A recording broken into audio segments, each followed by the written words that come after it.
And what's going on, everybody? Welcome to the Turnbuckle Topix podcast. I'm your host, Pat Deneen, alongside the associate, and this is the review of AEW Revolution. Kev, I think you'd agree that, going into this pay-per-view, it was good on paper. A few marquee matches we were both looking forward to. Um, Right. but this pay-per-view, in all honesty, was great. Not only was this pay-per-view, obviously their first one of the year, but dare I say, one of the best pay-per-views they ever put out. Certainly top three. Yeah, absolutely. Um, from a marketing perspective, I don't think that AEW, Revolution gets the same treatment as its other pay-per-views. You got the Full Gear, All Out, and Double or Nothing. Um, but I want to say maybe on a previous episode I've mentioned this is that Revolution always delivers when it comes to the matches, always. Um, yeah, it for me, I was like I was expecting a good card, and it was a great card. Now, what would you consider AEW's version of a WrestleMania per se to be? To me, I have to say, after seeing this is the fourth consecutive, obviously AEW Revolution, it's been the pay-per-view that they've had the most technically, right? I know All Out Mhm. has been three times. It started with All In 2018, prior to it being AEW. Is my math correct on that? 19, 20, 21, right? Was it I'll give that one to you. something like that? Uh, Either or. Yeah. I think Revolution is AEW's WrestleMania as far as them delivering a great card year in, year out. As you've mentioned in the past, even off air, maybe the promotion of it isn't as broad as a Double or Nothing in the springtime, All Out in the summer, and Full Gear in the fall. In fairness to Revolution, it's kind of in that lull period. You have, whatever is ending the year after Full Gear, leading into the new year. It's kind of, I don't know, that momentum isn't quite there for it, but they always deliver. What would your pay-per-view be? Yeah. For me, I'm gonna say that like the equivalent to a WrestleMania it wouldn't actually be a Revolution. I'm gonna go with an All Out, just because for me, I associate All Out with All In. That precursor to AEW, and Hmm. that's the one that I feel like they kind of market the most. And the reason I say this is because WrestleMania is the biggest show for WWE, but I wouldn't say it has the best matches per se. You know, um, well, when you're kind of just going like as a quota quality match, like match by match, it doesn't always deliver. Because there's a lot of little like matches that a lot of fans don't necessarily care about. Hmm. They're not that invested. It's kind of like all right, this match is on there. Oh well, I might skip that match. I might not care. That's when you go to a bathroom break. You might grab a pizza, whatever, a beer, whatever. But for me, I want to say a Revolution is more equivalent to like I think a Money in the Bank, because a Money in the Bank has so many good matches. You have like as the staple, the Money in the ladder match, and then there are usually other matches on that card that will surprise you and just really deliver. So for me, yeah, I'm gonna say that those two are equated together. All right, what were your top three matches at Revolution on Sunday? I'll start with mine. Right. And my number one match was that 60-minute Iron Man match between Danielson and MJF. Number two, I'll put the Trios match. And number three, I'll put the Texas Death Match. Right. Uh, I think I have the same matches, just like in a different order. Okay. Um, yeah. So for my number one that really um, impressed me, I guess I should say, was that Texas Death Match.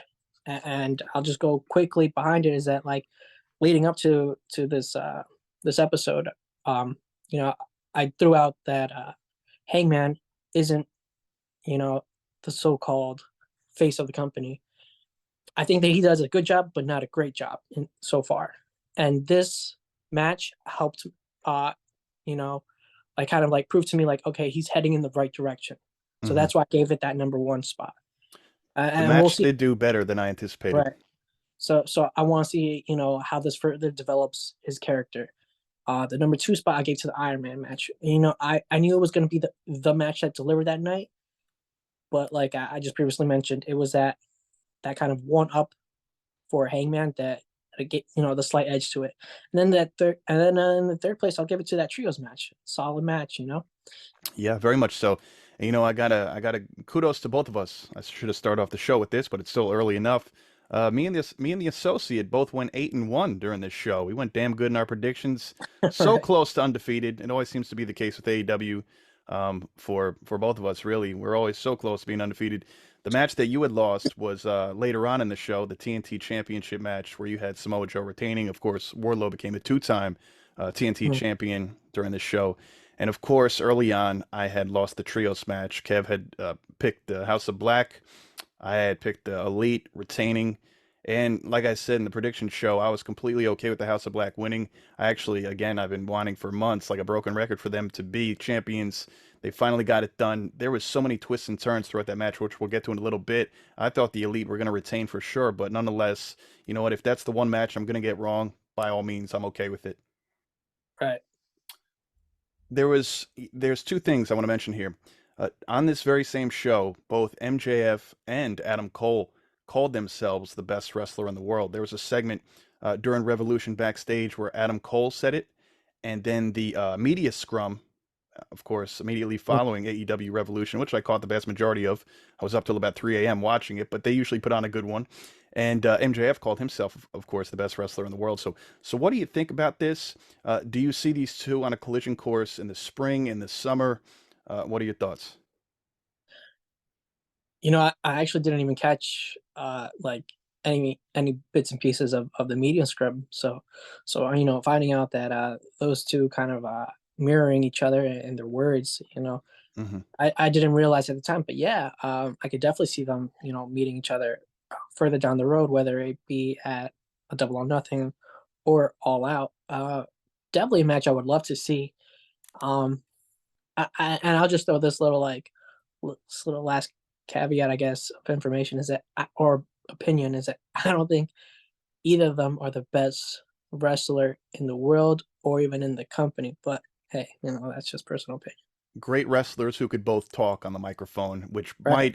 might put them ahead of there's certainly better professional wrestlers in the world as a whole, Mhm. but as maybe a total package per se, they've got to be in the discussion. But I agree, pound for pound, best wrestler in the world. You're right about that. You gave me some breaking news right before Revolution. It's not earth shattering, but it was something that I was thinking about Saturday night as I watched AEW Dark for the first time in months. As I said to you, I noticed something because I'm very detail oriented, much like yourself with people's ring gear and stuff. I saw Aaron Solo come out for a match, member of the Factory, coming out in red tights. That is important because I've never seen him in the last year or two do that. He's usually in the blue and the black and the white, the Factory's colors. Then you Right. tell me the next day, you send me an article rather, as far as in regards to the current state of the Factory. Now, the Factory has broken up, according to the leader, QT Marshall, by the way, grew up down the street from us in Freehold, New Jersey. In a tweet, a fan noted that they missed the Factory and wanted to see the group return. Marshall responded by stating that they had disbanded due to the amount of hate from the quote unquote experts in wrestling. He then wrote that everyone should keep their eyes on his former stablemates, such as Lee Johnson, Cole Carter, Aaron Solo, and Nick Camarado. He writes in a tweet, "We did some fun stuff. Unfortunately, the amount of factory hate from the experts, as I just mentioned, was too much. The group disband again, but keep your eyes on the members that I just mentioned." Um, Real briefly, what are your thoughts about this? This was news to me. I didn't know there was so much backlash in regards to this group. I guess if you really keep your ear to the ground as far as being a hardcore, diehard AEW fan, maybe they didn't bother me. I've seen a lot more less desirable and worse in AEW in the last 3 or 4 years. And I think some of these guys have promise. I know back during Full Gear, you had mentioned you are such a big fan of Nick Camarado. You want to see him on television more. Personally, I'd love to see what is it? What's his name? Lee Johnson on television more. And so, what are your thoughts about this? Right. Um, I think, and I'm gonna try to put this in a weird perspective, but a lot of the wrestling fans talk about how great um, the Attitude Era was, right? And they always consider the superstars, but they don't usually consider like the lower card guys, right? And I think that's what helped out, the Attitude Era a lot. Believe it or not, besides like the top and the mid card was like that lower card. It felt at times that like yeah, you had your tomato cans, your jobbers, but the lower card was very lovable in the '90s. And for me, you know, I know that the Nightmare Factory obviously wasn't in the mid or even anywhere near the top. definitely considered, the bottom of the bottom. But they weren't a hateable group to me. I No. liked that. That at times it could seem like they were a threat, but at the same time they weren't.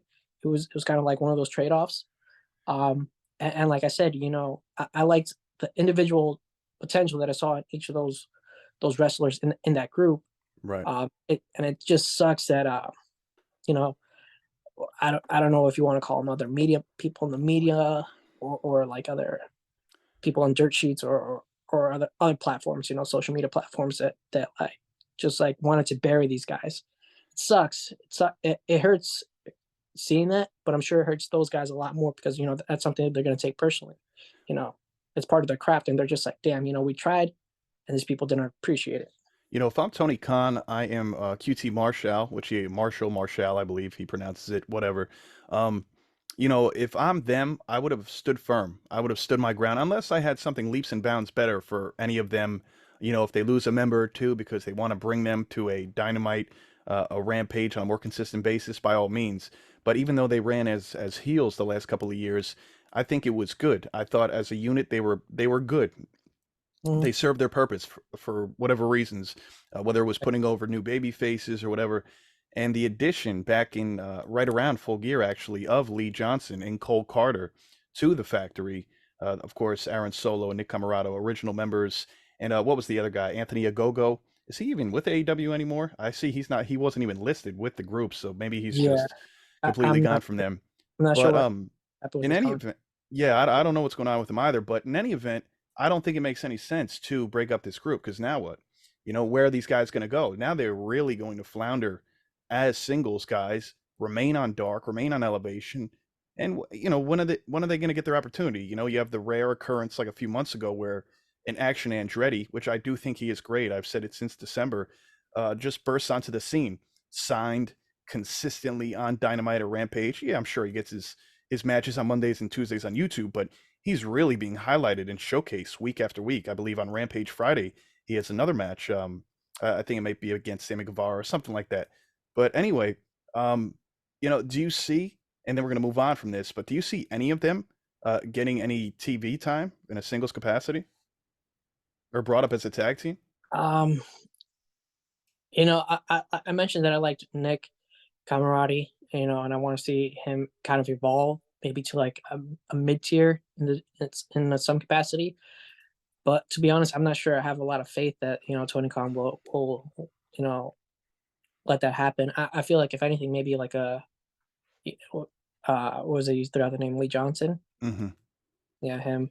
I mean, he's Uh, got a great look, Nick Camarato. Even if he was the muscle for a Lee Johnson or a Cole Carter, much like Wardlow was a couple years ago for MJF, then they yeah, eventually ease him into a wrestling sense. At least he'll serve a purpose. yeah, Better than sitting backstage. right. It's one of those things where those guys are gonna have to try their hardest, to bust their ass at the lower card, like watching, being part of those shows that like has a very small audience, and you just kind of like clawing their way up, seeing if they can make it onto Dynamite and Rampage. Two more things, and we're going to go through this review here. Do you think all champions should defend at every pay per view for AEW, being that they only have 4 a year? It's one a season. Seeing the undefeated, especially seeing the undefeated Jade Cargill at 53-0, sitting at home Sunday night or backstage, wherever she was. Of Right. course, Orange Cassidy was out there, the AEW All Atlantic Championship not defended. And these are two quote unquote mid card titles that are supposed to be pretty prominent, to be honest, and they're not being defended. It more so bothered me that Jade wasn't scheduled for a match, and that's because she's undefeated, and there was only one women's match on this 9 match card. So, Right. what gives? Mm. It's not something I've really given much thought to, but They booked uh, themselves into a corner. I get that. right, I yeah. understand that. And I'll be honest. I think it depends on the current storylines that are running. You know what I mean? If because Jay didn't really have anything going on within really much in the month of February, so that's I can Yeah. understand that's why. But I'm gonna go with the opinion that it's not necessary to have all the titles, but I do think it's necessary to have most, at least like half or more. Because if you have less than like your titles being defended on a pay per view, um, you, you're kind of questioning to yourself, like, okay, like what are really the stakes of this show? Sure. What's going on? When you know that there are championships being defended, you understand the stakes automatically. Like, all right, champion loses, we get a new champion. Easily registers like that. But it's not so clear the picture when, like, if you only have one title, like let's say it's only the main title being defended, and then everything else is just left up for grabs. Now, if you're also looking at it from the perspective, okay, maybe not every title for each pay-per-view. I get it. It's extreme. However, there are such minimal amount of pay-per-views per year for them. But if with Jade Cargill, for example, if you look at it from 2 points, from a women's standpoint, again, only one Mhm. women's match, although it was a pretty good match, the World Championship match. And then, of course, she's got this undefeated streak going. So if you're undefeated and you are who you say you are, and again, for women's wrestling in general, those are two key points I think that stuck out to me even more than it just being, hey, all titles need to be defended. I get it. You're not going to, maybe you can fit every match on the card with, a champion, but maybe it doesn't need to be, again, if you don't have a running storyline. But it just seems, as we've said the last couple of episodes here, just seems like they're waiting for Chris Statlander to get that clear bill of health, and then they'll move all the nonsensical matches out of the way for Jade, and it's like, all right, here we go, probably double or nothing, at latest, all out. Right. Yeah. It sucks as a fan from the standpoint when you can see the writing on the wall when something is too predictable. As wrestling fans, we always love to predict things, Mm-hmm. but we get very disappointed when we can see something's like, all right, it's like nothing's going to change the course of the direction of like this one thing. It's Yeah, just like, it's all right, blatantly obvious. Yeah. it's too obvious where we're just like, oh man. Um, and I would love to see Chris Statlander as a champion. Yeah, At me some, too. Me too. it just sucks the way that I feel like what's going to end up happening to a Jade, and I'm sure Chris will end up being a great champion. But it makes me wonder, where does Jade go from being champion to non-champion? Like It's going to be how does tough. how does she keep progressing her character and in-ring ability, which I think more people care about because her character work has been great, and Oh, yeah, it's been we've said fantastic. that. And to me, I feel like this is maybe going to be a weird way to put it. Is that I feel like she's kind of the opposite of a Charlotte. How Charlotte is so? Charlotte has all the in-ring ability, but like she hasn't improved her character work in such a long time. You know what I mean? That's fair. That's fair. Once she became, I don't know, like a 3-time champion, like she stopped improving her character work, and it's just been kind of flat. You know what I mean? Not that Yeah. it's flat line, but it's just been stagnant, and there's Yeah, been it's no it's growth been in her. right. It's you get what you get, and that's it. Whereas we know a Jade is, trying to improve her in work ability. Whereas each week, anytime like she's doing a promo, whether it be on the stage, backstage, in the ring, you can see that growth. The bigger question here is going to be when eventually she does get dethroned, whether it's Chris Statlander or somebody else, when she finally does get that loss, maybe 2, 3, 4 losses throughout the course of a couple of months, she might hit a little bit of a slide.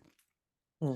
Eventually, she'll be back on that path, right, of her winning ways. Because again, 50 plus wins is a big deal, especially being undefeated for over a year.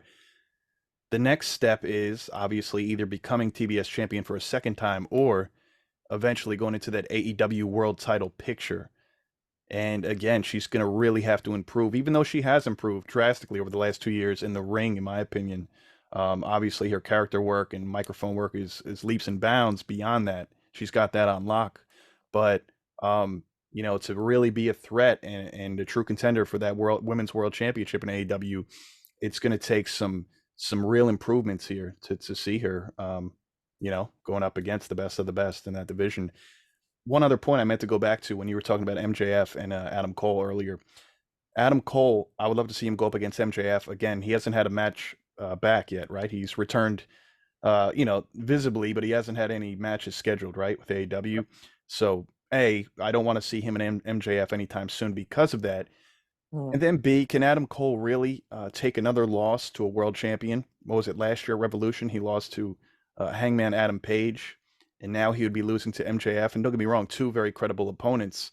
But it's like, all right, every time this guy gets a world title opportunity, he comes up short, much like a Ruby Soho.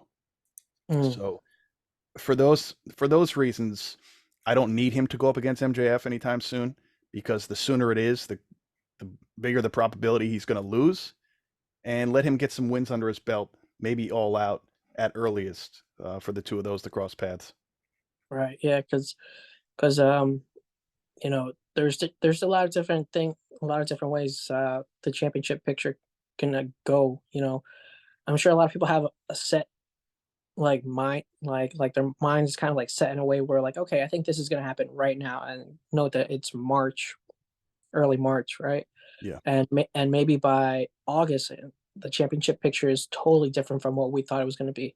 Because I know last year we discussed what if, and I'm just throwing this out there, um, we said what if a Wardlow eventually goes up into the main picture and he's the one that ends up dethroning MJF.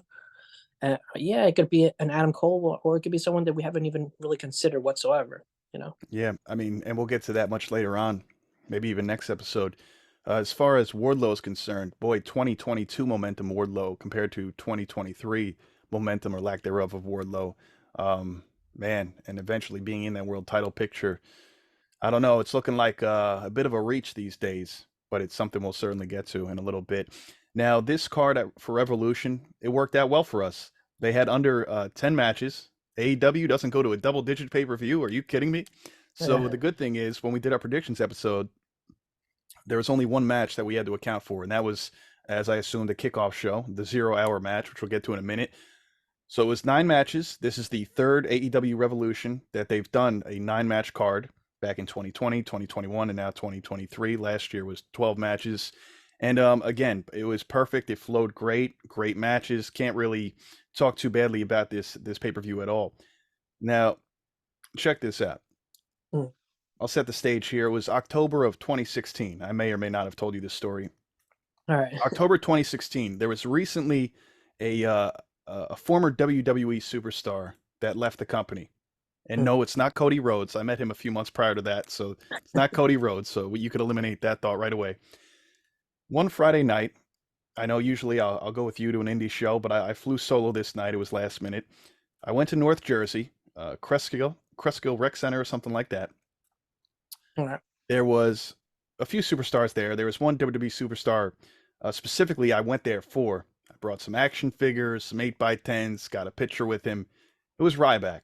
At the time, 2016, he was a big deal. I know 2023, a lot of people are like, really? You went all the way up there for him? But look, back then it was a big deal where he was going to go. He had a lot going on for him. Still does, just he's not really in the pro wrestling picture as far as wrestling actively. There were two other names that were there that night that I kind of wish, I just got maybe an autograph or an 8x10, because look at them now. Now, two of these guys that were in this gymnasium that had a very small line, if a line at all. Ryback had a line out the door, was the co-main event and the main event of AEW Revolution. I think you know who I'm talking about. In the tag team match, there was Anthony Bowens of the Acclaimed on one side of the gym, and on the other side of the gym was MJF, who is not only in the main event, but the AEW World Champion. If you could Right. go back to October of 2016, Pat walking in with his USPS box of goodies for Ryback and stuff, and not even thinking twice of like, MJF wearing his Burberry scarf at the time. He's been wearing that for years. Mm-hmm. And I'm just watching this pay-per-view, and it just kept replaying. Not necessarily in regret. It would have been cool to get an autograph from them or a picture or whatever at the time, but just thinking like, wow, how far they've come. MJF was part of the Apple Corps with Matt McIntosh, and it's just like, damn, dude. And now it's like Ryback doesn't even wrestle anymore. He hasn't wrestled I think he stopped wrestling on the Indies in 2017. Right. Yeah. So Crazy man, that mind that blowing, mind blowing. yeah, and to like people who haven't actually experienced like a meet and greet, or in like any fashion, is that normally whether they're like super popular, or kind of like even in the lower cards, anytime one of the wrestlers from WWE, obviously the biggest, or one of the biggest wrestling promotions in the entire industry, anytime one of those guys end up leaving the company, like that, those first kind of like one or two, even three meetups, they're always big, always, like, so if you get the opportunity, yeah, definitely capitalize. Because besides meeting that wrestler, hey, Hmm. like you just threw out, you might end up seeing someone else who's a rising star. And by the way, oh, funny story add to this, and I swear we will get to the review, folks. So this was Ryback's first public appearance since leaving WWE a month or two prior to that. This was also not only his first public meet and greet, this was his first independent wrestling match since leaving WWE, where him and Pat Buck won the tag team titles for WrestlePro. So it was a really big deal. So after the match, I got in the ring with Pat Buck and Ryback. They were doing, pay a few bucks for a picture with them with the titles. It's cool. It's somewhere in the studio here. And got my photo. And who took the picture? Kevin Matthews. So my dumbass, a few years later, when I wrestled for WrestlePro, was going to their school and stuff. I remember, I was very nervous, and I was only a day or two in. And Kevin Matthews, of all people, he goes to me. He's like, "So, have you ever been in the ring before?" And I'm like, I think you know where this is going. I don't think I Uh, ever told you this. I said, "It's funny you asked me that." I said, "The only time I've ever been in the ring is, 3 years ago when you took my picture." And he looked at me like, "Dude, I mean, like, have you wrestled before? Have you hit the ropes? You know what I mean?" And I was like, "Well, from a technical standpoint, dude, I wanted to disappear." He's like, "This guy, Jesus, get this guy out of here, man." you hit him with the Unbelievable. technical. Yeah, yeah. And as soon as I answered it, I said, "Oh, he means have I wrestled before?" Here I am talking about, yeah, yeah. When you took my picture, he's like, "Get this guy the hell out of here, idiot." Anyway, let's go right to the 0 hour. Anyway, those are just some fond memories. We had the Lucha Bros and Mark Briscoe going up against the Varsity Athletes, which should have been called Team 205 Live, because we had Tony Nese, Arya Davari, and Josh Woods. And this match went just under 13 minutes, as me and you both assumed. You're not going to put Mark Briscoe on his first AEW pay-per-view, even though it's the kickoff show, and lose. This was a fun match, good way to open up the show Right. with the pre-show, and they got the victory here. Did you Yep. catch that, or did you go right to the main card? I actually just kind of caught the main card. I wasn't able at the time to watch that matchup. Yeah, it was a good one. So let's go right to match number two here, or the first of the actual main card.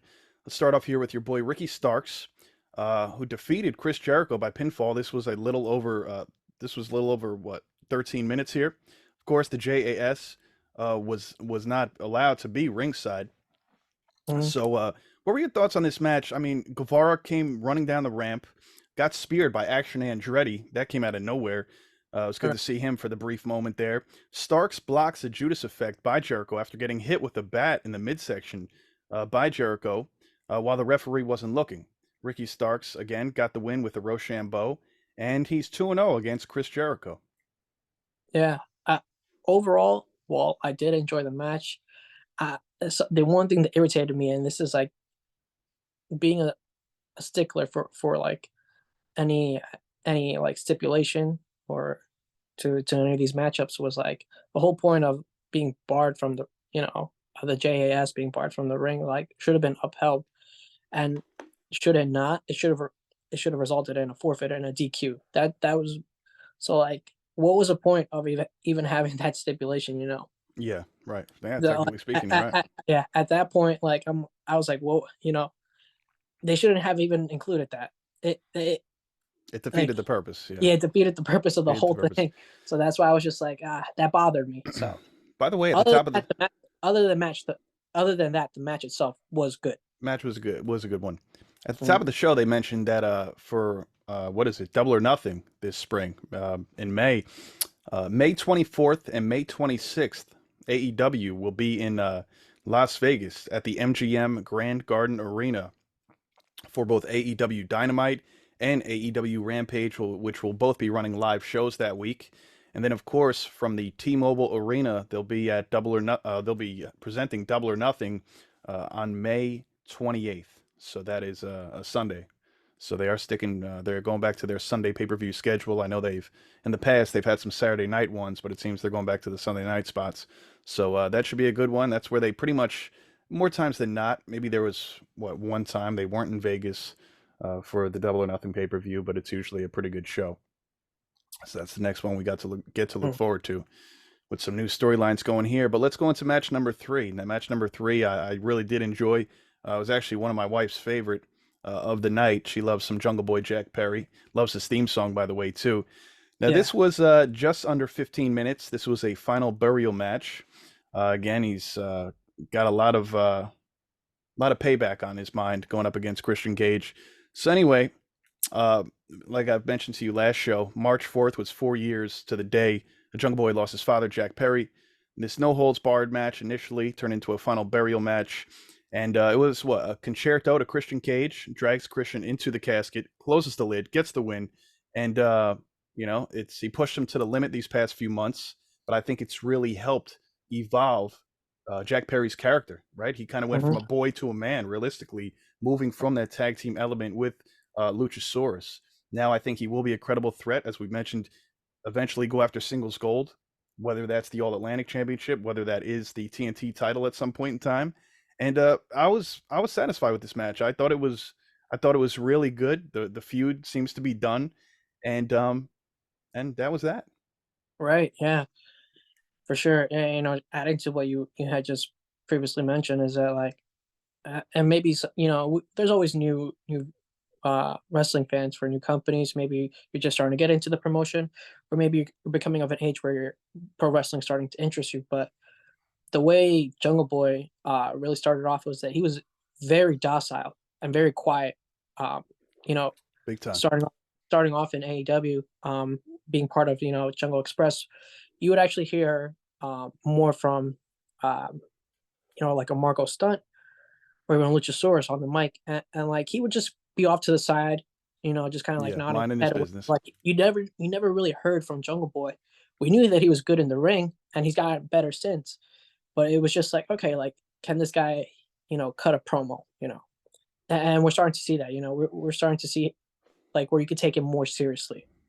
And I think Christian Cage brought a lot of this out of him. Behind the scenes, of course. I'm sure he's thanked Christian for really helping turn him from Jungle Boy to Jungle Man. Maybe that's what he should be called now. He's Jungle Man because he's really onto something now. And I'm really curious as to where this is going to lead him next. I don't know if I had mentioned this in the preview and the prediction show, but is there anybody in particular you want to see Jungle Boy feud with next? Ooh, good question. You didn't happen to bring that up Okay, previously, it's been on but my mind. oof, I don't Well, know. yeah, I don't Um, have anybody off the top either. I'm just glad he has this new side of ruthlessness. And we know that even though he doesn't have to bring it like that every time now, that he's the, more than capable.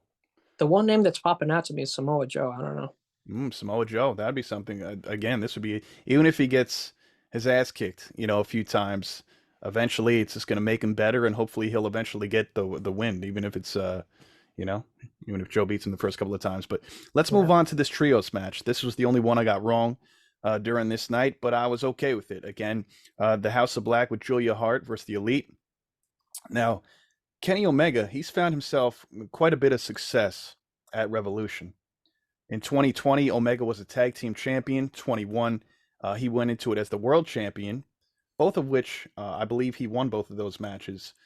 Unfortunately, it didn't work out for him on this night. And 23, at least he went into it as a trios champion. Not too shabby. Buddy Matthews and Kenny Omega start off this match. And the Bucks, by the way, from what, Montebello, California. I actually looked that up. That's nowhere near San Francisco. It's about a 6 hour car ride, but nonetheless, I did like their tights. They had what, the flag of California on there. Mhm. It was pretty cool ring gear. Not their best, but not bad. Um, Omega, I'm going to fast forward right to the end here. Omega accidentally hit Julia Hart with a V trigger, and he kind of was like, oh well, shouldn't have been there. Uh, but an outstanding match. Happy with the outcome. Although, again, I did have the Elite winning, but I'm okay with that. And yeah, I mean, you have anything to say about this match? Right. For me, like I had that third on my favorite of the matches for the pay per view, and as much as I love like the Elite, it's just that I didn't really want to see them in a trios capacity for challenging for or defending the titles. Sure. Um, so I'm hopeful that maybe I don't want to say they'll go their separate ways, but they'll focus on you know what they're best at. The Young Bucks being a tag team and Kenny being a singles competitor, and I would love for him to focus more on like that mid tier of competition, help develop the guys who were like trying to climb up their way to, the main, like that main tier challenging for the world title. Well, But we'll see what happens. well, there was that tweet that was put out either late Monday or Tuesday. I think you may have even been the one who have sent it to me with Don Callis and Kenny Omega. Uh, Don Callis tweeting, "Our focus is back. Be afraid." So Dynamite's in Winnipeg next Wednesday, and that's where they're both from actually, as well as Chris Jericho. So again, I would like to see Omega, much like yourself, back in the singles realm. Yeah, again, here and there, if he wants to, team up with the Bucks or on the fly trios match or something like that. But I think Buck should focus on that tag team division, and Omega should be back where he belongs in the singles. Again, whether he's not even going for the main title at this very moment in time, I get that with MJF heavily involved there with his opponents and feuds and storylines. But even if it is given, again, a little more legitimacy to the AEW All Atlantic, or who knows, maybe they'll shock us and he'll eventually go for the TNT title. Yeah. Something like that. And this match, by the way, went about 18 minutes on the dot, I believe, this Trios Championship match. So next up, we're moving to the women's match. This match went exactly 10.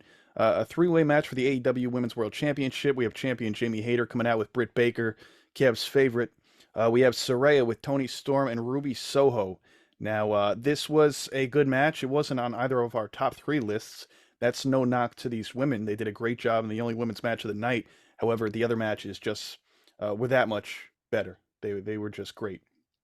So anyway, all of them came out with said people. Now, all women, they were donning bright colors. Not sure which was your favorite. We didn't speak about this because there was so much to talk about prior to this episode of the show. But we had Hayter coming out in this orange and pink attire, Saraya wearing green and black, which seems to be her new kind of get-up, and Ruby in red with some black trim. So anyway, Hayter rolled up Soho for the win. Britt comes in to fend off Saraya and Toni Storm, but to no avail. Soho comes in, throws Saraya and Storm out of the ring, tells them, "You don't run this place. This is our home, bitches."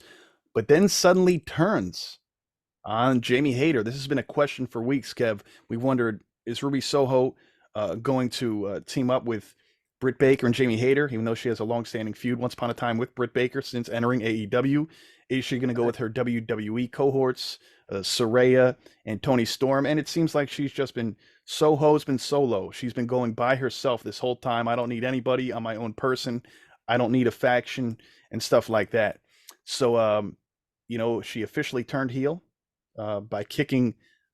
She kicked Hayter, and I believe landed a what was it, a DDT or whatever she calls it on Britt Baker. Spray painted them with the green. And personally, I think this is a nice change of pace for one Ruby Soho, and I'm here for it. Now, little fun fact here. Yeah. If you remember November 20th, also your sister's birthday, November 20th, 2017, Paige returned to Monday Night Raw, debuted her new stable with Mandy Rose, Sonya Deville, Absolution, although it was brief because Paige ended up getting a career-ending neck injury about a month later.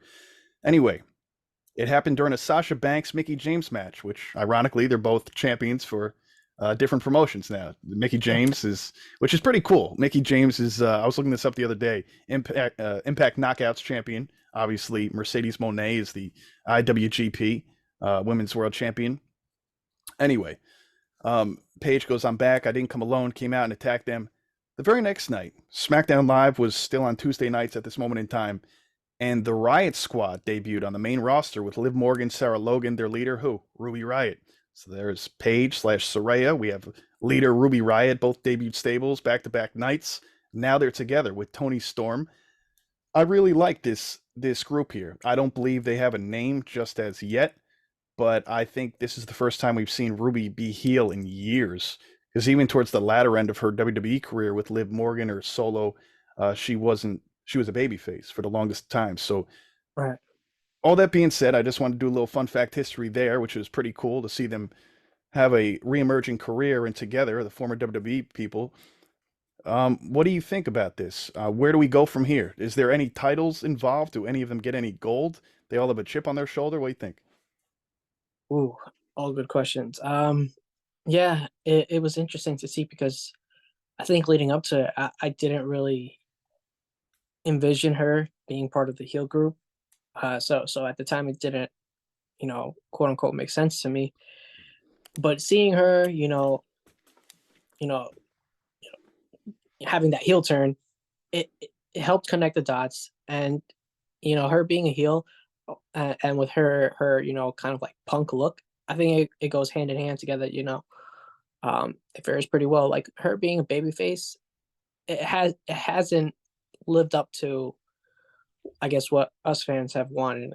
As you said, her tail run in WWE as a face, and then like her start with AEW, it just hasn't lived up to the hype. You know, No, we it thought hasn't. It hasn't. we thought a lot of us thought like, oh, you know what, this is gonna be her breakout. She's back in the Indies. She's in AEW. She's gonna dominate this division, and it didn't even take a month where we were just like, okay, I this isn't what we had in mind. It's not looking so good for her. Right. So it's really good to see that you know we we can kind of see this path. We're like, all right, and are we sure that who I know we said there's no name yet. Are we sure that we even have a leader yet of this group yet, or I think by default it's got to be Soraya. is I Saraya? think Soraya's got to be the leader. And I like Ruby Riot, or sorry, shall I say Ruby Soho with an edge to her. Yeah. I do. I think she does better heel work. I Hmm. think her whole mystique, like when she presented herself as leader of the Riot Squad on that episode of SmackDown, brought on Liv Morgan and Sarah Logan. They attacked Naomi backstage later in the night. They went out and attacked Natalia. Went in the ring. They attacked Charlotte Flair, and I loved everything about it. Dare I say, I liked the formation and them popping on the scene of Riot Squad better than Absolution. Although I was very excited to see Paige return on Monday Night Raw at the time. It was good for Mandy and Sonya, so be it. But I think, man, Ruby does her best work there, and Yeah. I think Saraya by default, to answer the initial question, has got to be the leader. All right. Yeah. And then I guess my answer would be, do I see any of them winning gold? It would be a Saraya. I kind of feel like that's why she's back in the company. A lot of like superstars or wrestlers, whatever terminology you want to use, they go away for a few years, whether it be personal demons that they're fighting or an injury, and then they come back. Like their main focus is like, I want to win a title. So for me, her having like that abrupt end to her career in WWE, I feel like she's like, I definitely want to get another championship under her so-called belt. And I'll tell you what, at this very moment in time, or at least in the very near future, I know if TK's plan is to going back to the TBS Championship and Jade, if the plan is to eventually dethrone Jade through Chris Statlander, that's huge because she gives Jade her first loss. But I will say this, depending upon how much longer Statlander is going to be out, and while they have this newly formed heel stable and Saraya becoming a champion in some capacity, I got to go back to your pick at Full Gear saying that Saraya, we could come back around to that. Eventually, dethroning Jade would be the way to go, right? That was what you had said.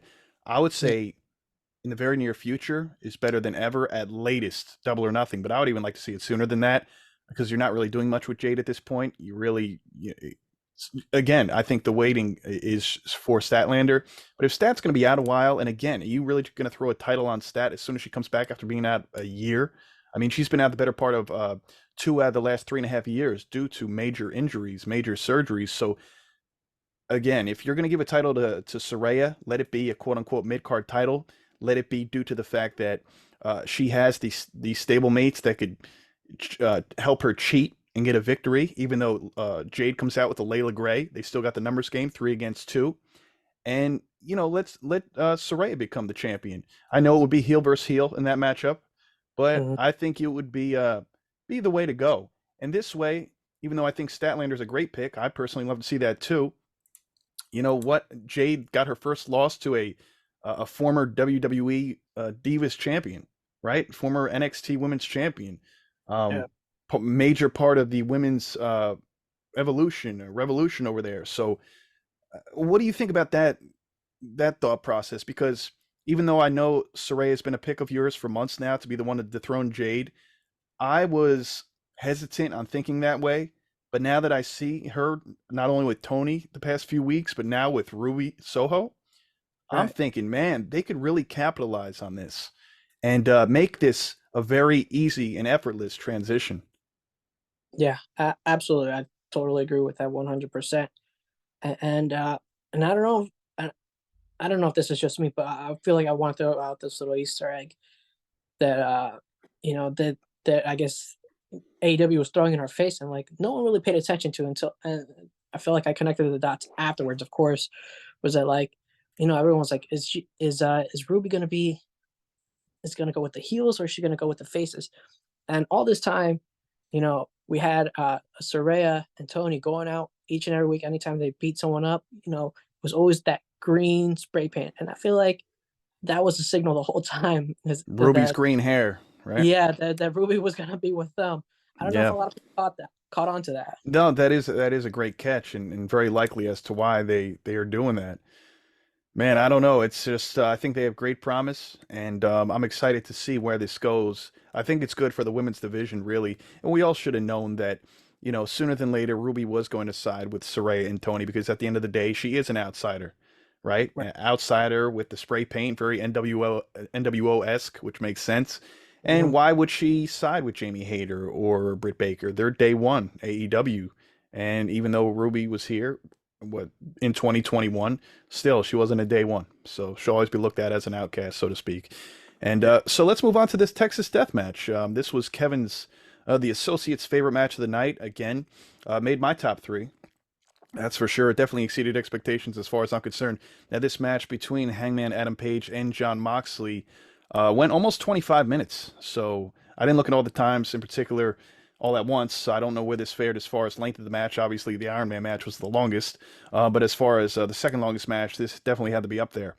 So Hangman Adam Page, Kev, I don't know if this was only for the night, being that this was the Texas Death Match and a darker, rougher, tougher side of Hangman Adam Page, but he has new theme music, and I couldn't help but notice he has new graphics, new Titantron, all that stuff. Was this a one night thing, or is this his? Is this going to be permanent going forward? I seriously hope it's going to be a permanent thing. I thought it Uh, was a great look for him. Yeah, it yeah, really was. yeah. You know, a leather jacket looks good on anyone. I'll just say that. Sure. Always in life, and especially in like, you know in wrestling, a leather jacket always makes someone look like a superstar, right?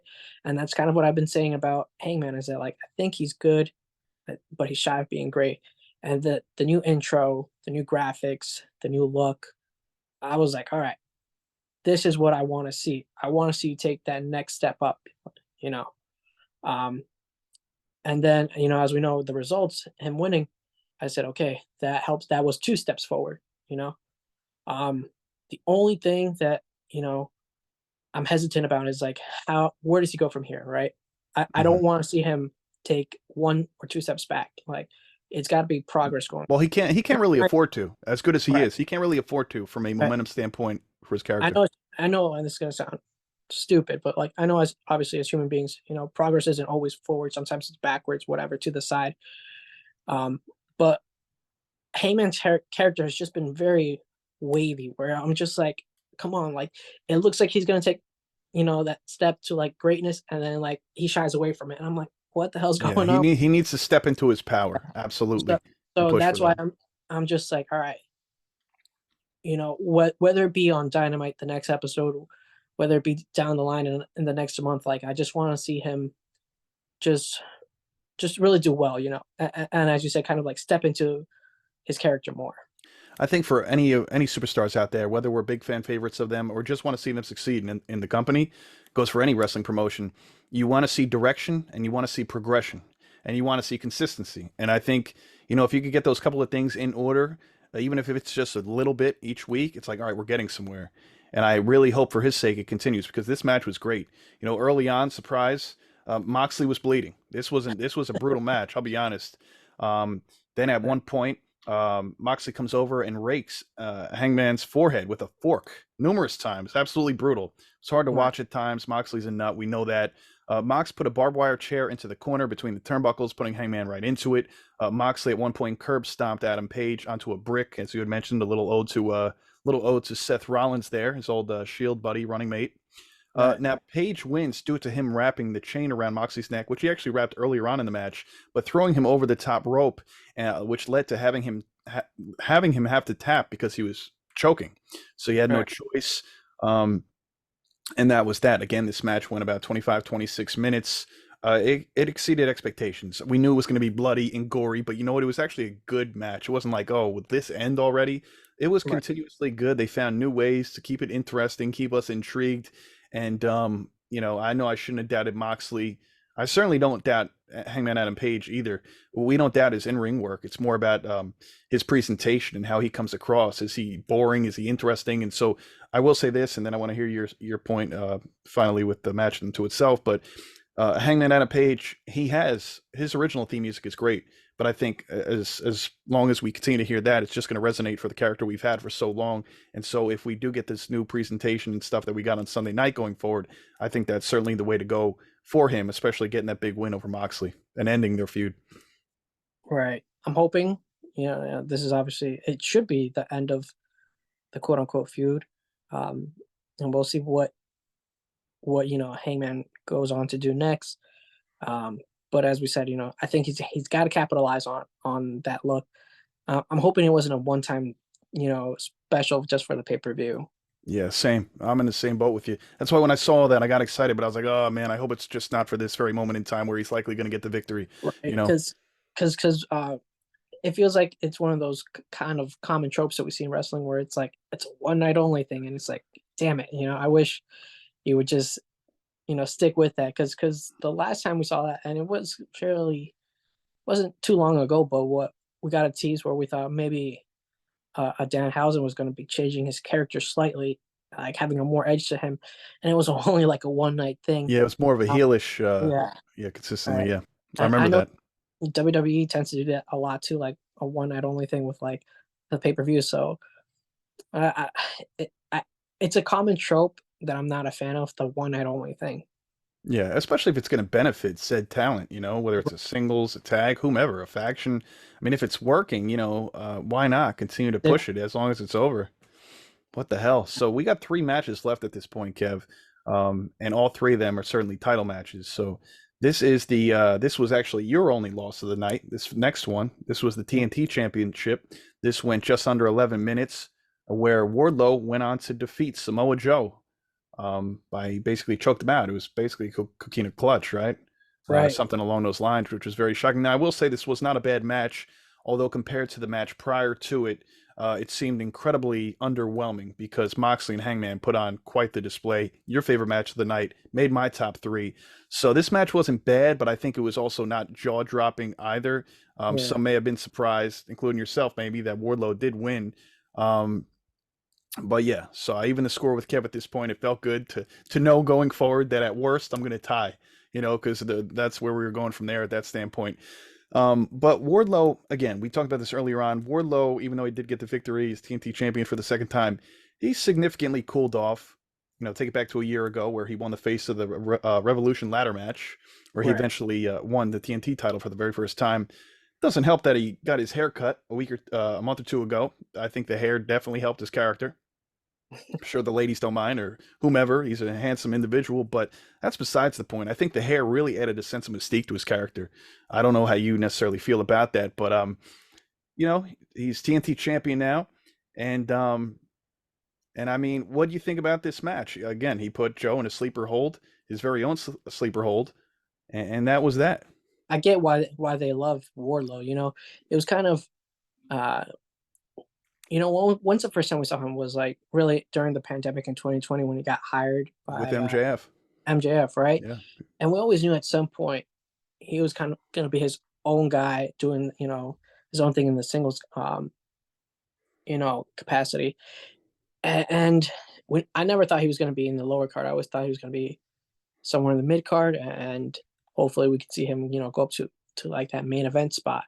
Right now, I think he's very much so like working his way like through that mid card, just like kind of slowly going up. He's not rising like his stock isn't rising up super fast or anything. He's like really going slow.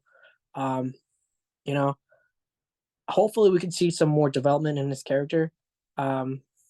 and I'm sure at some point we'll maybe see some more, a little bit more, I guess, diversity in his move sets. That's always kind of something that comes with like the growth of your character. You start experimenting. Like anytime you're a heel, you might use dirty tactics or whatever. Um, but yeah, hopefully we'll see a little bit more progression from him. He won the title. Hey, let's see how long he holds on to that TNT title because That's right. Two-time TNT champion. we've noted that that is a very cursed title. A little Um, bit, little bit. right, and even though there have been, good names that have held that title, it's the title that like at this point almost feels like the hardcore title, the 24/7 championship, where it's just like your reigns aren't going to last very long. Sure. Um, and we've criticized how we've felt like, even though yeah it's taken seriously, it's not taken that seriously from the standpoint that like it doesn't feel like a secondary title. It almost feels like like a third place title. Yeah, well, I mean, part of the problem is it's hot potato, as we mentioned.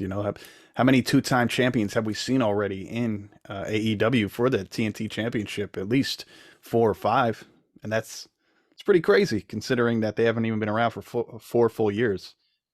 So, Right. but hey, we'll see what happens. Hopefully, some major momentum for Wardlow going forward. He certainly needs it.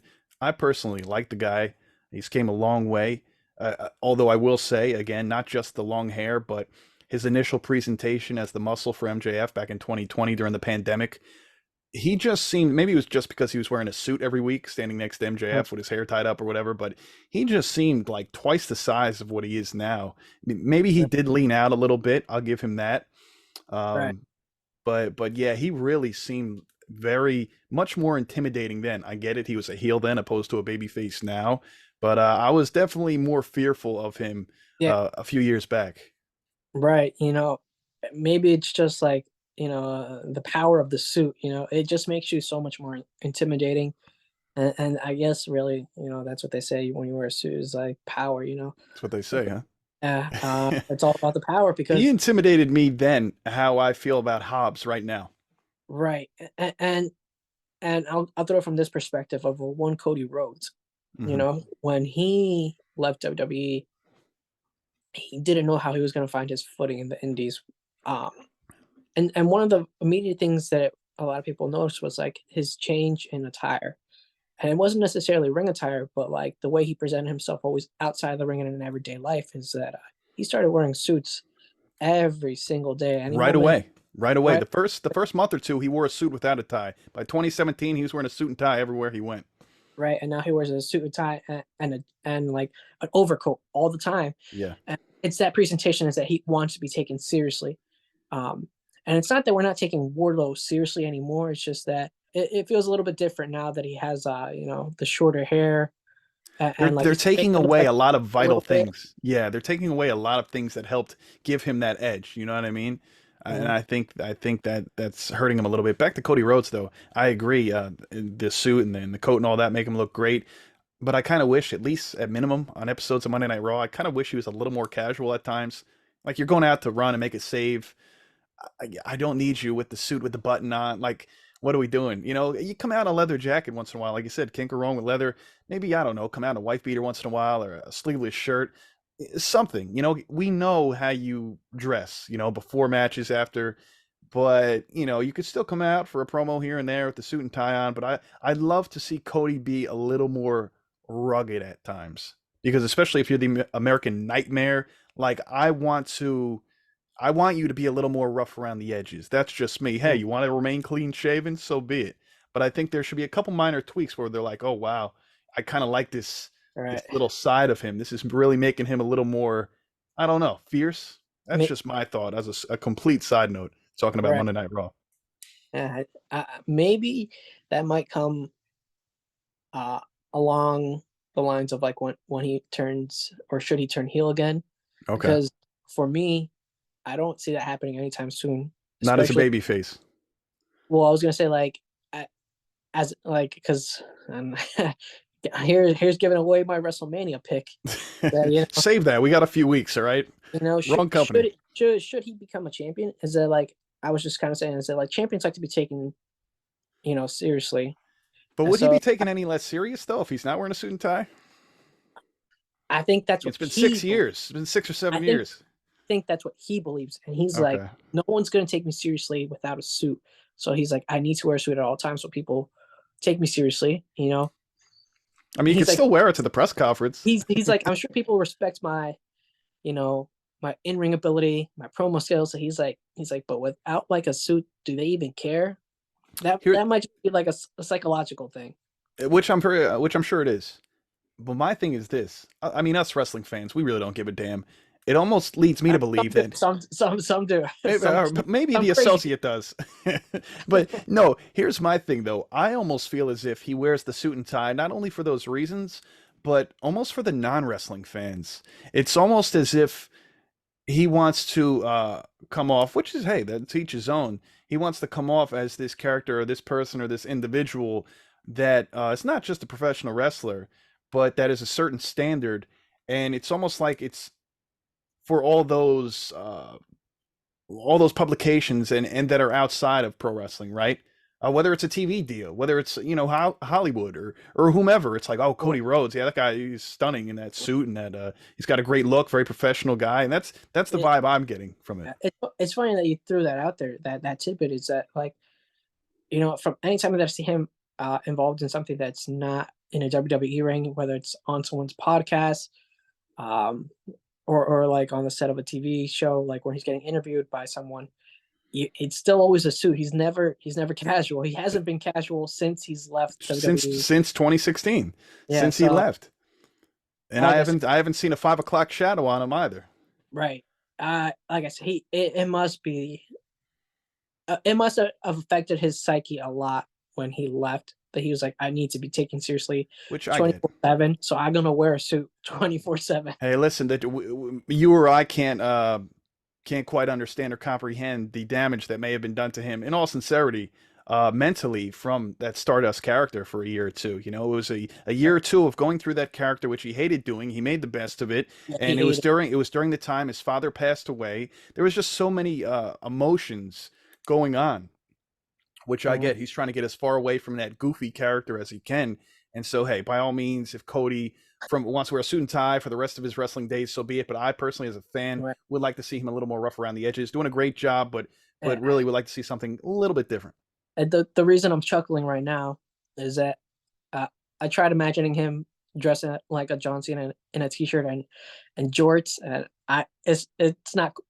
My brain's not Yeah, I don't comprehending that. want that. Don't get me wrong. I don't want that either. Not that casual. Just Not because they that casual. cross. Well, it's not just casual, but although they crossed paths Monday night on Raw, which was great, I don't also want him to be dressing like him just because of that either. Just because he wants that match with John sometime down the road. But no, I would love to see him again. Maybe just a cut off sleeves, a little 5 o'clock shadow here, and even if it's not during a promo for him, even if it's coming out to make a save like he did for Sami Zayn the other night or something like that. Again, I know this is an AEW podcast, Revolution review, so we'll leave it at that. We'll save all the rest of this for the road Going to off WrestleMania. usual. What's that? Going off topic again Yeah, as yeah. usual. Don't mind us. So why don't we get back into things here? We have two matches remaining. Next up is the AEW World Tag Team Championships. All right, so we had a four-way tag team match for the AEW World Tag Team Championships. This match went just under 14 minutes. This was the Guns who retained their tag team titles, as we both anticipated, going up against the Acclaims, Anthony Bowens, Max Caster, the tag team of Jay Lethal and Jeff Jarrett, and of course, Orange Cassidy and Danhausen. So before Revolution kicked off, actually, I believe it was Colton Gunn, who had posted on his Twitter. I don't know how many chairs they put this on at Revolution, but it was one of the ringside seats. And he writes, "Dear AEW fan, welcome to AEW Revolution. We appreciate you coming here to see us defend our titles. We know we're the reason you're here." What do you write? "The amount of ass boy chants has become a distraction at AEW shows.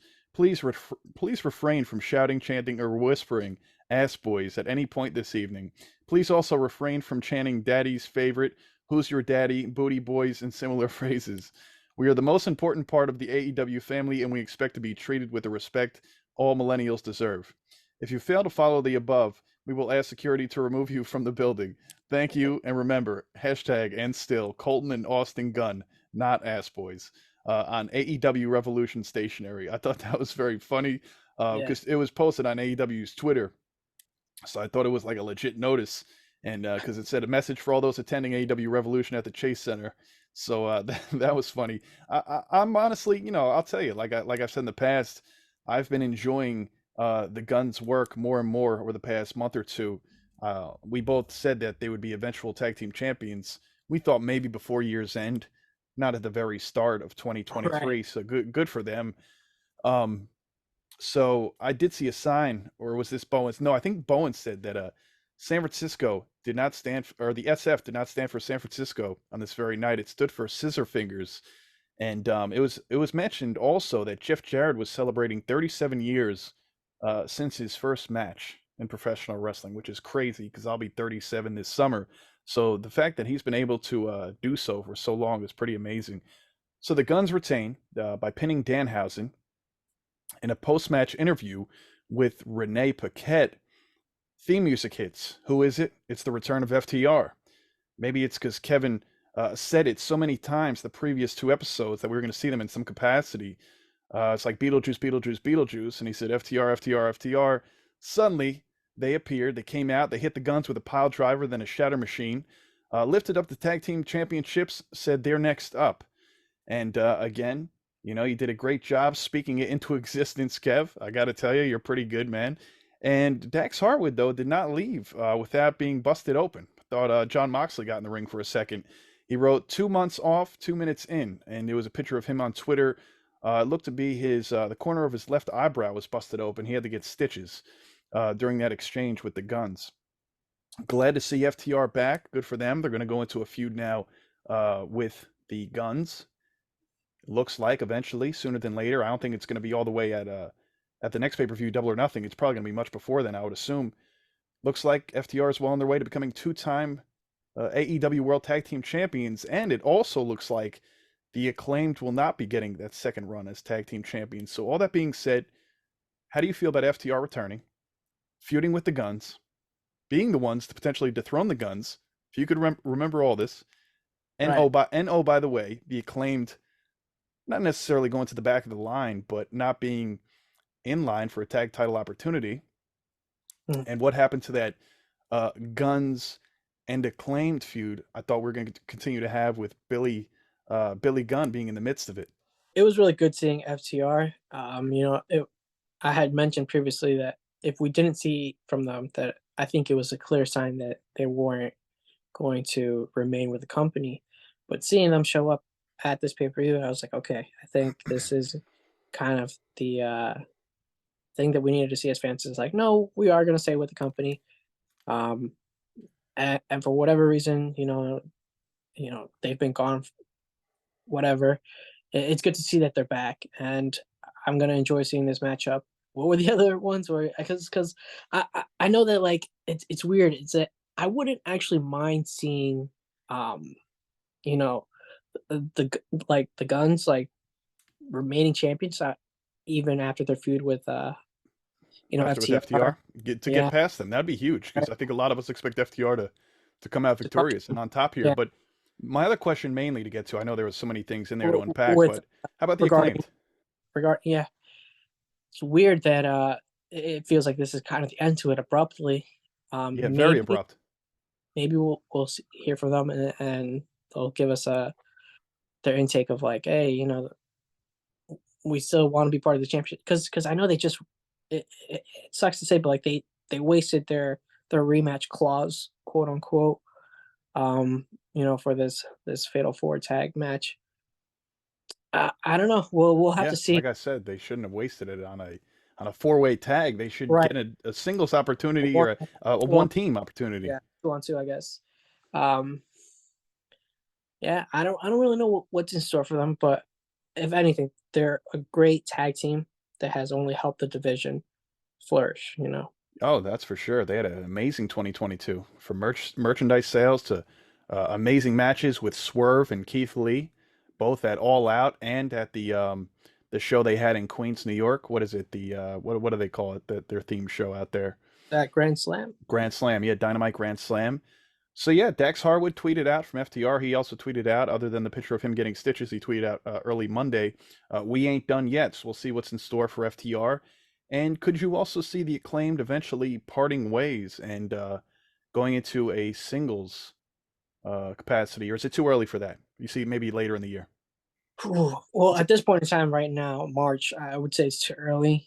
That could happen post summer, post fall, just because we've known them as singles competitors before. So I know the fans aren't used to that, but they're more than capable of performing at a singles capacity at being mid cards. Much like WWE, a tag team that can both thrive in a singles realm. It's kind of like talking about the Street Profits. Right. The Street Profits is just a matter of time till Montez Ford flourishes in the singles, and I think Angelo Dawkins will do well as well. He's no slouch. I know Montez is the favorite. Obviously, he did a great job in Elimination Chamber and stuff this year. But I know we've spoken about the Acclaimed in a singles capacity because we've seen them on the Indies in person in singles. Mhm. Do you favor one over the other as far as having a better singles career in AEW? Then we'll move on to this main event matchup here. Do you see Caster doing better? Do you see Anthony Bowens? Maybe Caster might have the advantage due to the fact he comes out doing the raps every week. Right. But Anthony Bowens, from a technical standpoint, I kind of like him. I know he's not as Yeah. he's a little shorter than him. Yeah. I know that's what. Yeah. I was gonna kind of just say that, like in ring wise, I think before they were even in AEW, it was Bowens who caught our attention. Ring wise. Once they got their go in AEW, it was that the guy that always stood out was you know was oh god, why Bowens can't yeah, or no, yeah, or Caster, Max Caster, Caster, thank you. Platinum Max. Always being on the mic, his witty lines, catching the attention of the audience, at the Catching the intestines of the no, audience. no, their attention. Yeah. Um, Further down the line, I don't know. It's tough to say because if Max ends up improving, in the ring, I think he's going to get the edge. Just because I think Bowen still needs to work on his promo skills, but right now he has the edge. When it comes to like his move sets. Yeah. This might come off as not important, but I feel like you're totally right about that. I feel like and I know the Acclaimed, it's a little fun, it's a little goofy, it's certainly over with the scissoring and all that stuff. I feel like Bowens needs to not try as hard on the mic. Mm, I think if Bowens is truly himself, babyface or heel, and he comes across very good, very clear, very articulate, but not be so exuberant. I think we know he's passionate. We know he's a great professional wrestler. I feel as if he's just a little more like, hey, look, I am who I am, and I'm gonna go in there. I'm gonna make it happen. I'm gonna get the victory. Let my actions do the talking. I think if Bowens takes that approach in a singles capacity, he'll be just fine. He doesn't need to overdo it on the microphone standpoint because as long as he does his thing there, simply put, we know he right. could go in the ring. Whereas Max, he could be a little more fun and goofy because he does the rap thing, right? So if he keeps that element about him in a single sense, it's kind of his shtick. Yeah. Whereas I think Bowens is not as necessary and needed. We could still find you interesting without trying to be funny or comedic. Leave that to certain people. Danhausen, you go in there, you get the job done. And I think I could see Max getting more of a push. I'd rather see Bowens get a singles push, but I could see Max getting more of a push because not only because he has that mic ability and that rapping ability, but because of maybe the height advantage. But right now in ring, I definitely give the advantage to Anthony Bowens as being the better professional wrestler. But just work on the mic, or maybe just not do so much on the mic. Yeah. And to add to that is that well, let me throw this question at you. Is like because you mentioned him talking more, and we don't really hear him talk. It's more like Who's he's that, always Bowens? yeah, Bowens. It's Bowens always I don't want to say like screaming, but kind of like just like talking super loud, and Yeah. maybe he just needs, like you're saying, dial it back and just articulate what you want to say more. And then he'll come off looking a lot stronger. Yeah, I think, not just him, of course, but professional wrestlers in general across the board. I feel like they think like the louder and more into the promo, they think their message is coming across more. And I think that's the furthest thing Right. from the truth for the most part. Yeah. And I hate to backtrack, but I think that's you kind of nailed it right on the head. Is that like I think that's why I don't see Wardlow taking that super like fast pace like up the ladder through the mid card to the main card. Hmm. Is that like he kind of does the same thing, where like he like tries to like intimidate you by like being louder, and it's like okay, you were already intimidating, like you don't need to do that, just like You don't need to do all that. Yeah, yeah. just kind of talk. Use your presence as an advantage. You know, some And guys do have to do all that above and beyond stuff. You less is more with certain people, and absolutely, I agree. Wardlow too. yeah, Wardlow too. Yeah, I think they traded places, man. I think as much as I love Wardlow, I think Hobbs and Wardlow traded places from a year ago. I think right. Hobbs is in that with he's got momentum, full force, and Wardlow hope he could kind of get himself back to where he needs to be. Again, a lot of that wasn't his fault. You know, he could improve on the mic and on the microphone and stuff like that, but a lot of that wasn't his fault with the booking and stuff. But let's move on to this main event match because I know we have a lot to say on that before we get the heck on out of here. Main event match was scheduled for a 60-minute Iron Man match between champion, AEW World Champion MJF going up against the American Dragon Bryan Danielson. Ended up being a 67-minute match. We'll get into that. Now, MJF's longest match prior to this Iron Man match was 38 minutes, whereas Bryan Danielson's longest match prior to this was 74 minutes. So that's still the record because this one only went 67. However, running knee to MJF goes the first pinfall of the match. That goes to Danielson around the 34-minute, 30-second mark. Suddenly, there's a low blow by MJF that automatically gave him a disqualification. So at this very point in time, it's 2-0 Danielson in the lead. However, this was a very strategic move that obviously ended up working for MJF when all was said and done. He was able to score two very quick back-to-back roll-ups on Bryan while he was still down due to the low blow. Now we're at 2-2 at this point. At some time between this and the 20-minute mark, I spilt my goddamn drink. I was explaining to Simone the first half of the match. I have a cup holder to my right that holds two beverages. For whatever reason, I put it on the couch, our new couch, by the way, that the associate has sat on, and it slipped, went all over the rug, all over the couch. Here I am, scrubbing like a madman. Time is of the essence while I'm trying to go back and watch this and make note of this match. Very frustrating. Nonetheless, around the 19-minute, 30-second mark, I believe, what was it? MJF went up 3-2. I think he Yes. went up 3-2 at that point in time. Again, it was looking at this very moment in time like it's going to be a rough night for the Blackpool Combat Club. Moxley took a loss. Looks like Danielson was well on his way.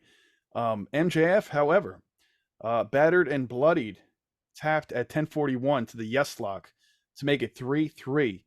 MJF was drinking water left and right. There was an H2O chant that broke out. Again, don't blame him. 60-minute match. Who the hell could? Even though I don't think I saw Danielson have 1 ounce of water.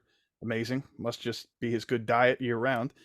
Yeah. Anyway, 1 hour. It's a long time. We're at the 2-minute warning here. We're tied. Both men are down. After MJF delivered a tombstone to Bryan from the top rope. That was nasty. Both men are hurting. MJF ends up tapping as soon as time elapsed. The match comes to a draw. MJF retains. Now, it could have been an audible. However, I think this was part of the whole plan, right? Tony Schiavone, they go to him. He gets something in his earpiece. He was told by Tony Khan to let Justin Roberts know ringside that we will go to sudden death to determine a winner in this match, which we're all happy to see. Nobody wants to watch an hour match and not have a conclusive winner. Didn't that happen last year between Hangman Adam Page and Bryan Danielson, also on an episode of Dynamite? Or was that the premiere when they were on TBS, or it was back in December? Didn't something like that happen where it was a draw and they had to have that rematch? Yeah.